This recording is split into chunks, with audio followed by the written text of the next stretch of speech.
Haleluya, shalom, shalom Elohim semuanya.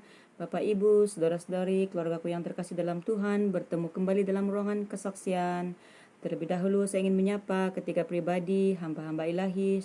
Shalom Elohim, salam hormat, salam kasih kepada Roh Bapa Syurgawi yang berada dalam wadah casing Bapak Eman Lahagu.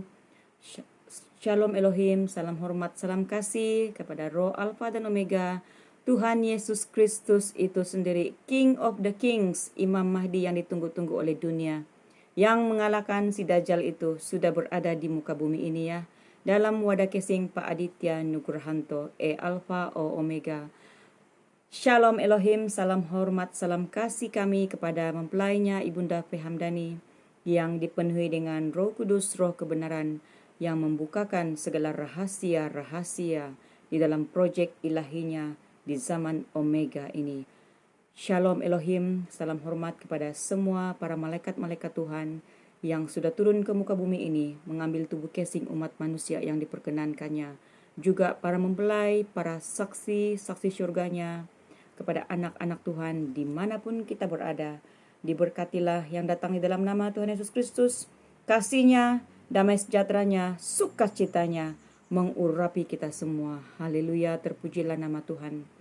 Bapak Ibu, pada ketika ini saya tampil untuk mengungsikan apa yang mengalir di hati saya, di mana ketika di dalam ibadah pertemuan bersama dengan keluarga ilahi 2 minggu yang lalu, di mana ketika kami berdoa bersungguh-sungguh menerima mandat, menerima message pesanan setiap pribadi masing-masing, menerima sesuatu daripada rohnya Bapa Syurgawi, Roh Kudus, Roh kebenaran yang memerintah dalam kehidupan kita. Ketika kami memuji menyembah dalam dimensi roh dan kebenaran, setiap pribadi mengalami pertemuan dengan Tuhan, di mana saya sendiri mengalami pada ketika itu rohnya mengalir dalam hati saya dan mengalir bahasa yang tidak saya mengerti, dan di dalam hati saya berbicara dan berkata-kata, berbicara kepada Sang Pencipta yang menciptakan saya daripada rahim ibu saya, Bapak Ibu. Dan pada ketika itu hambanya yang diurapi Tuhan, Malaikat Riana mengatakan, lafazkan, laungkan apa yang disampaikan oleh rohnya di dalam hati kalian pada saat ini.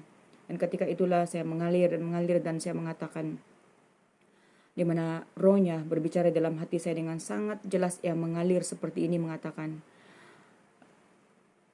jangan takut, hai kalian kawanan domba yang kecil, karena kepada kalianlah diberikan kerajaan itu. Jangan takut, beritakanlah, lakukanlah sahaja pemberitaan akan kasih Tuhan, belas kasihan Tuhan yang terakhir ini, setengah detik akhir ini di alam nyata ini. Meskipun manusia melihat dunia ini baik-baik sahaja bagi orang-orang yang dipenuhi dengan hikmat dunia ini, Bapak Ibu. Tapi sesungguhnya bagi anak-anak Bapa Yahweh yang dipenuhi dengan urapan kuasa rohnya, Roh Kudusnya, mengetahui, anak-anak Tuhan yang dipenuhi dengan hikmat ilahi mengetahui bahwa dunia ini sudah berada di batas akhirnya, bahwa dunia ini sedang dimurkai Tuhan, bahwa Roh Alfa dan Omega, Tuhan Yesus Kristus itu sudah datang ke dalam dunia ini, dan mandatnya, katanya, lakukanlah meskipun dunia menolakmu, meskipun dunia tidak mempercayai kalian, tetapi lakukanlah pemberitaan bahwasanya Roh Alfa dan Omega, Tuhan Yesus Kristus itu sendiri sudah datang ke dalam dunia ini. Bukan sahaja di awan-awan 4 tahun yang lalu, tetapi kini dia secara nyata berpijak di bumi yang nyata, yang telah dibukakan rahasia itu bahwasanya Indonesia adalah Israel yang sesungguhnya. Indonesia adalah Taman Eden yang disembunyikan sejak dari zaman purbakala, yang telah dibukakan oleh mempelai ilahinya bersama dengan para malaikatnya, malaikat perkasa, malaikat Mikail, juga malaikat Rafael yang sudah bertugas dari 4 tahun yang lalu. Dan juga Roh Alfa dan Omega itu tidak turun, tidak menyamar seorang diri di muka bumi ini pada detik waktu ini, Bapak Ibu, tetapi ia bersama dengan Roh Bapa Syurgawi itu sendiri berdiam di dalam Bapak Iman Lahagu, bersama dengan Roh Kudus, Roh kebenaran, Ramai orang mengaku sebagai orang percaya, ramai orang mengaku dipenuhi dengan Roh Kudus Tuhan, tetapi mereka sesungguhnya buta, tuli dan telanjang, tidak dapat mengenal mana yang benar, mana daripada suara kebenaran, mana daripada suara dunia ini. Bahkan mereka tidak dapat membezakan tanda binatang itu. Mereka menerima tanda binatang itu. Dan mempelai ilahinya berkuar-kuar menyerukan, jangan menerima tanda binatang itu. Jangan lagi menerima tanda binatang itu. Bahkan Roh Alfa dan Omega dalam Panitia Nugrahanto telah menjabarkan bahwa aku datang ke dalam dunia ini. Aku sanggup menetralkan darah kalian, umatku yang kukasihi, yang telah ditipu oleh si ular tua itu. Aku mau menawarkan belas kasihanku, pengampunanku, menetralkan darah kalian dengan cara menerima cairan Lucifera itu, supaya umat manusia yang dikasihinya, yang datang kepadanya, percaya kepadanya, akan menerima anugerah dan belas kasihan itu. Benarlah firman-Nya bahwasanya Ia datang untuk mengasihi umat manusia kesayangannya.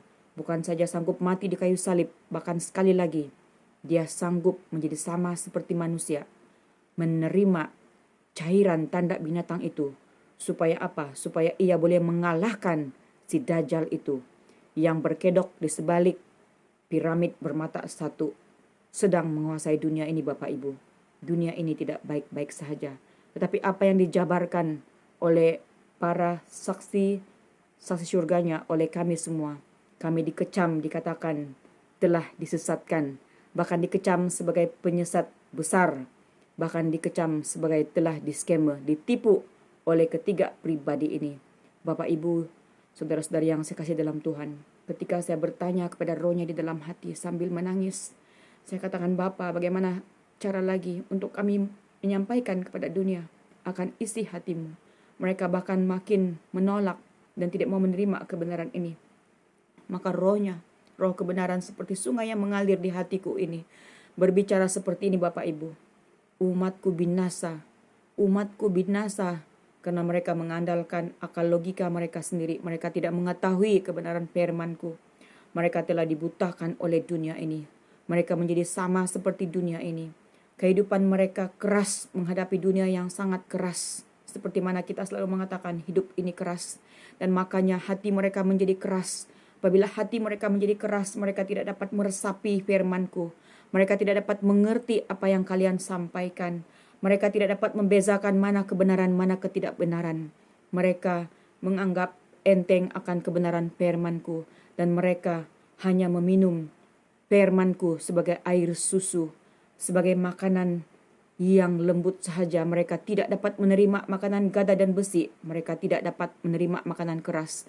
Mereka terlalu mudah untuk percaya, hanya sekadar modal percaya kepada Yesus Kristus dan akan diselamatkan. Tapi mereka tidak mau benar-benar mematikan kedagingan. Mereka tidak mau mengalami hidup kudus. Mereka hanya melihat kesalahan demi kesalahan, mencari-cari kesalahan. Akhirnya mereka tidak menemukan kebenaran. Mereka melihat selumbar di mata kalian, katanya, tetapi mereka tidak berusaha membuka balok kayu balak yang ada di mata mereka sendiri. Mereka hidup berkompromi dengan dosa. Mereka sangat suka hidup berlama-lamaan di dalam dunia ini. Padahal penguasa dunia ini sedang menguasai dunia ini. Dan kalian anak-anakku yang kukasihi, katanya, berusahalah untuk hidup bergaul lebih erat denganku. Kalian akan merasakan semakin kalian memberi diri, memberi waktu untuk hidup bergaul denganku, kalian akan merasakan semakin rohku cemburu, katanya. Haleluya.